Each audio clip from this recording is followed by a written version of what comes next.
लेकर अक्सर सुर्खियों में रहते हैं, कई बार तो विवाद भी हो जाते हैं। ये एक नया विवाद समझिए। उधर हिमाचल बोर्ड ने 10वीं का रिजल्ट जारी कर दिया है। 10वीं में 79.08% बच्चे पास हुए हैं। 79.08% बच्चे पास हो गए हैं। 10th में साइना ठाकुर ने टॉप किया है। करीब 1,95,000 छात्र छात्राओं ने ये परीक्षा दी थी।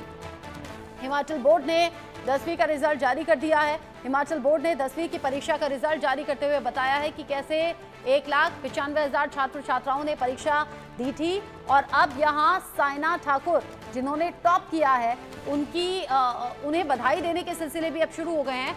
यहाँ हिमाचल बोर्ड ने 10वीं का रिजल्ट जारी कर दिया है और कुल मिलाकर 79.08% बच्चे पास हुए हैं।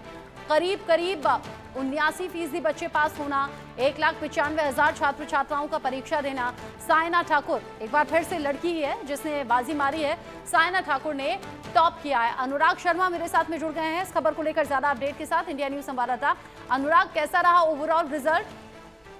बिल्कुल रचना, देखिए इस बार भी जो है लगातार जैसे महिलाओं या लड़कियों ने जो रेस पकड़ी है एजुकेशन में, वो अब रेस को तोड़ना बिल्कुल नामुमकिन होता जा रहा है। अगर आप देखोगे तो इस बार की जो टॉप 3 जो लड़कियां हैं वो तीनों लड़कियां हैं और तीनों में अगर साइना ठाकुर की बात करें, रिद्धिमा शर्मा है और मुद्रिता है।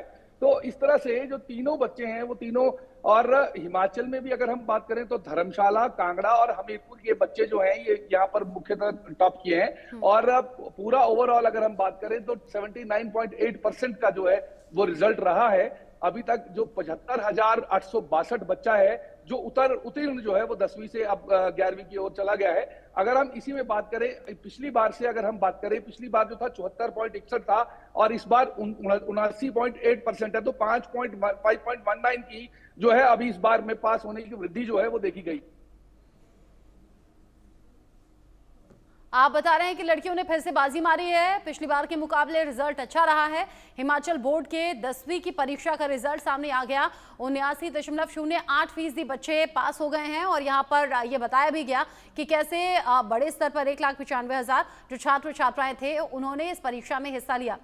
साइना के बाद में, चूंकि साइना ठाकुर तो टॉपर रही हैं, उनके बाद में और जो बाकी बच्चे हैं सेकेंड, थर्ड, टॉपर, टॉप 5 बच्चे, उनमें लड़के हैं लड़कियां हैं?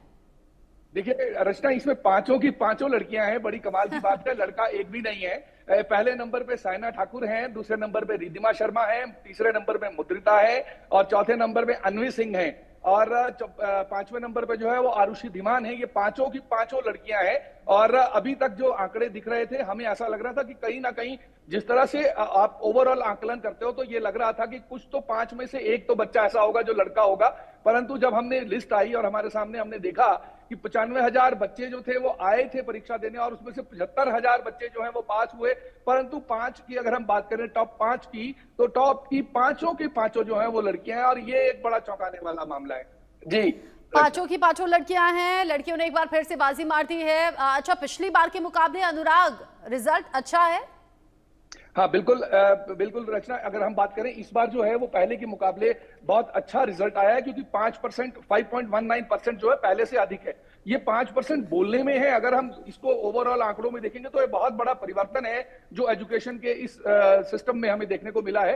क्योंकि आपने पहले भी देखा होगा कि हम लगातार ये बात बता रहे थे कि एजुकेशन का स्तर जो है वो लगातार नीचे गिर रहा है, बच्चों में इंटरेस्ट कम हो रहा है। गवर्नमेंट स्कूल्स की बात कर रहा हूं, प्राइवेट स्कूलों का रुझान ज्यादा है क्योंकि प्राइवेट स्कूल्स में आईसीएसई या जो एजुकेशन है वो सीबीएसई की है। एचपी बोर्ड में आप ये देखिए कि इतना बड़ा जो बच्चा का स्टफ है, 95,495 बच्चा है और जिन्होंने 10वीं में दिया, तो आप देखिए 1 लाख के करीब का बच्चा आज भी हिमाचल के स्कूल, सरकारी स्कूलों में पढ़ रहा है और उन बच्चों में से जो है वो 75,000 बच्चे पास हो जाते हैं। ये बहुत बड़ी बात है रचना।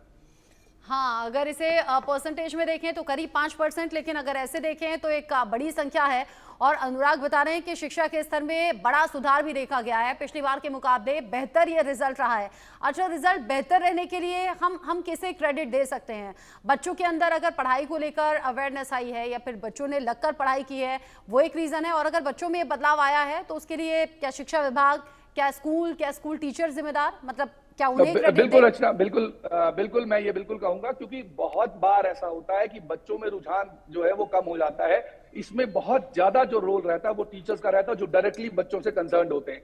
उसके बाद आता है शिक्षा बोर्ड या सरकार की जो मेहनत है कि बच्चों के लिए एक अच्छा माहौल तैयार करके दें, ताकि बच्चे जो हैं वो अच्छी तरह से पढ़ें लिखें, और कोर्स को इस तरह से डिजाइन किया जाए, इस तरह से उनको इतना इंटरेस्टिंग बनाया जाए ताकि जो बच्चों का इंटरेस्ट है वो उसमें डेवलप हो और आगे को जो है वो आगे की शिक्षा के लिए और ज्यादा प्रयास करें और अच्छे नंबर लेके वो आए हैं। अगर आप देखोगे कि 99.5% नंबर लेना 10वीं में, जब हम छोटे हुआ करते थे रचना, तो मुझे याद है कि हम जब 60% के बेंचमार्क को क्रॉस कर लेते थे हमारी छाती फूल जाती थी कि नहीं जी हम क्लास 1 जो है वो एक ग्रेड में पास हुए। परंतु अब जब हम बच्चों का स्तर देखते हैं तो 99.5 मींस ऑलमोस्ट 100% है कि एक भी शब्द जो है वो दाएं से बाएं नहीं हुआ होगा, तभी बच्चे के इतने परसेंट आ सकते हैं। अब इससे बात यह है कि अगर इस तरह के स्तर जो हैं वो इतने हाई बेंचमार्क्स जो हैं वो आ रहे हैं, तो आगे आगे जो एजुकेशन है वो नो डाउट इम्प्रोवाइज हो रही है, परंतु सिलेबस जो है वो भी इतना बड़ा हो गया है कि कहीं ना कहीं बच्चों में अब जो है जितनी रेस है जो एजुकेशन के लिए है, प्राइवेट ट्यूशंस की है, इन सब चीजों पर जो है वो बहुत ज्यादा जो है पैसा इन्वेस्ट होने वाला है। बच्चों के पेरेंट्स की भी आकांक्षाएं जो हैं वो बढ़ गई हैं रचना जी। बिल्कुल, उम्मीदें बढ़नी भी चाहिए, और जैसा पिछली बार के मुकाबले इस बार रिजल्ट अच्छा आया है, अगली बार और ज्यादा अच्छा है, ये उम्मीद की जा सकती है। बहुत शुक्रिया आपका अनुराग, ये सभी जानकारी